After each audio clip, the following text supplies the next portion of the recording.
crossing the road just outside of town. The employee described it as looking like a massive dog, but said that it ran on two legs, not four. It already looked massive, but this thing must have been 7 foot plus. That is giant. Something is moving through the forests of northern Michigan, and the numbers are impossible to ignore.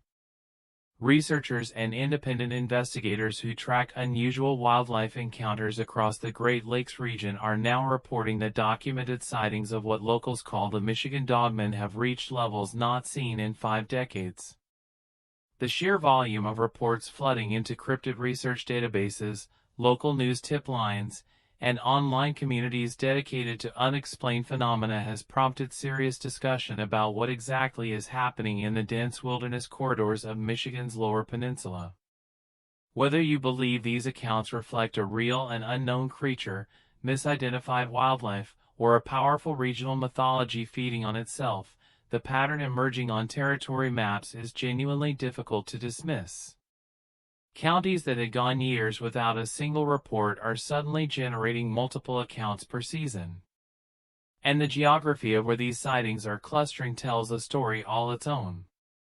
To understand why this moment feels different from previous waves of dogman interest, you have to understand the history behind the legend and why it has never fully gone away. The earliest documented written account connected to this mystery dates back to 1887 in Wexford County, deep in the lumber country of northwestern Michigan. At that time, this part of the state was dominated by isolated logging camps where workers spent months surrounded by vast old-growth forest, far from any town or settlement. 2 timber workers reportedly described seeing an upright, canine-like figure standing at the tree line, watching them in silence before calmly walking back into the woods. The account was unusual enough to be recorded, but it remained buried in local archives for generations, largely forgotten outside the immediate region. What makes that early report significant today is not that it proves anything, but that it establishes a geographic anchor. Wexford County sits at the heart of what researchers now call the primary sighting corridor, and more than a century later, that same corridor is generating more reports than at any point in living memory. The legend stayed mostly regional until 1987, when a Traverse City radio disc jockey named Steve Cook recorded a song called The Legend as an April Fool's Day joke, pulling from old folklore and scattered local rumors. Cook expected a few laughs and some listener engagement before the whole thing faded away. What happened instead was remarkable. The song spread rapidly across northern Michigan and triggered an unexpected wave of contact from real people who said they had seen something similar themselves. Hunters, farmers, truck drivers, campers, and rural residents began reaching out to share experiences they had kept private for years, in many cases decades, out of fear of ridicule.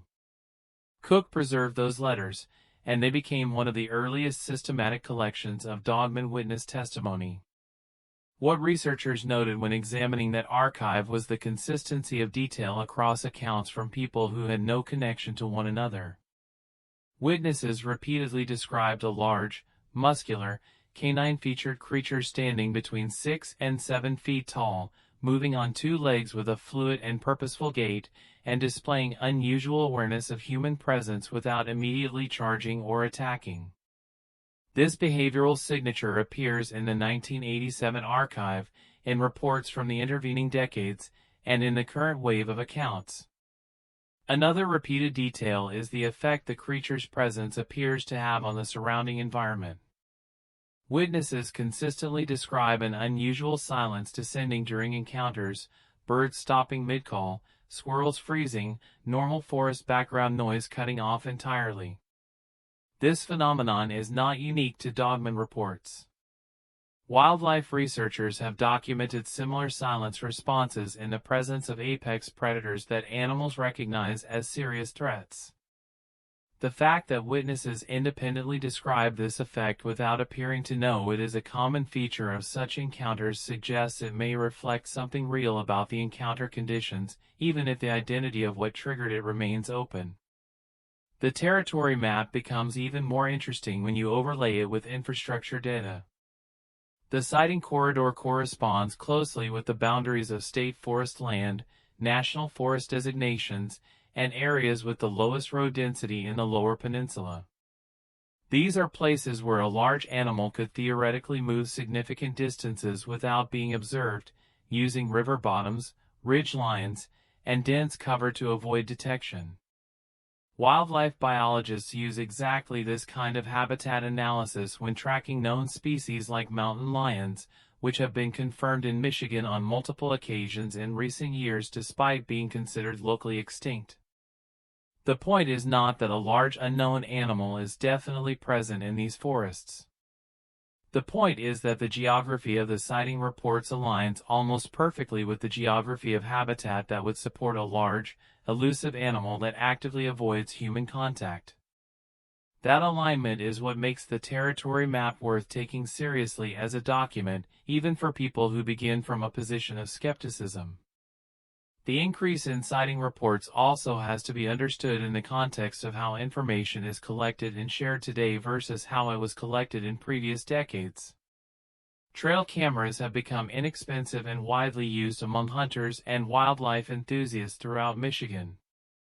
Tens of thousands of these cameras are operating across the forested counties at any given time, collectively representing an unprecedented surveillance network covering terrain that was previously unobserved through most of every season.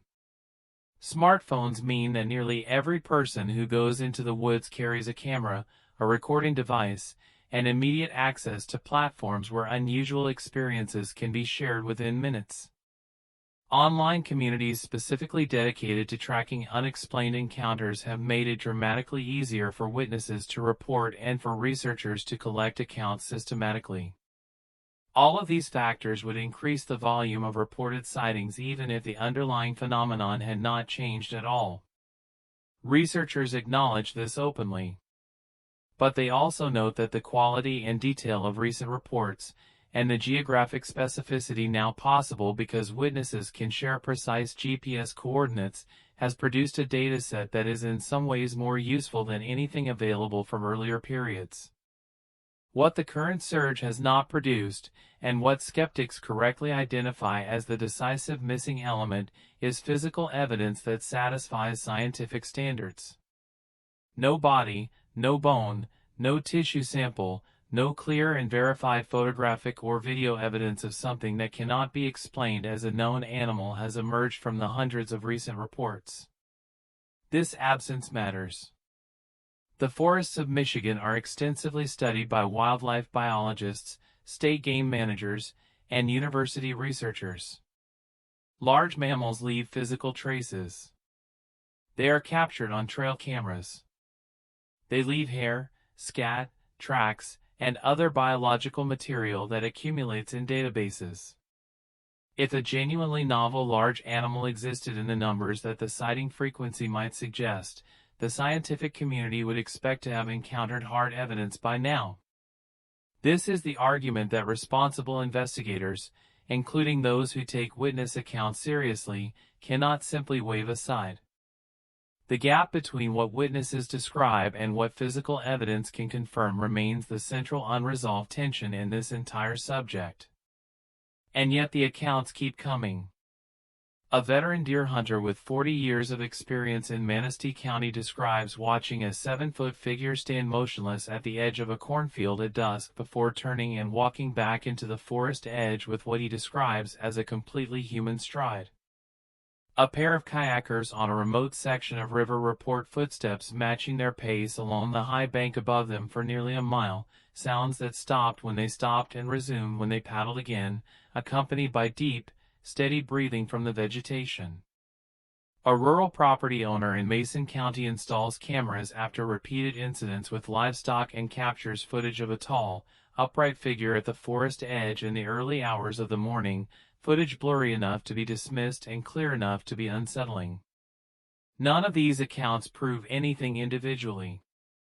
Together, concentrated in the same geographic corridor and sharing the same behavioral details, they form a pattern that investigators say is unlike the noise of random misidentification spread across a population. What is happening in the forests of northwestern Michigan right now is genuinely uncertain. The honest answer, the one that respects both the witnesses who have shared difficult and sometimes frightening experiences and the scientific standards that protect us from believing things without evidence, is that we do not know. The territory map is disturbing not because it proves a creature exists, but because it shows something consistent and geographically structured that has been repeating for well over a century and is currently doing so at a rate not seen in 50 years. Whether the explanation turns out to be a known animal behaving in ways not yet fully documented, a regional folklore so powerful it shapes perception in predictable ways, some genuine unknown biological entity, or some combination of all three, the pattern deserves serious attention rather than reflexive dismissal. The forests of Michigan are old and vast and full of things that move in the dark. People who live near them and work in them keep seeing something. The map of where they see it is becoming harder to ignore.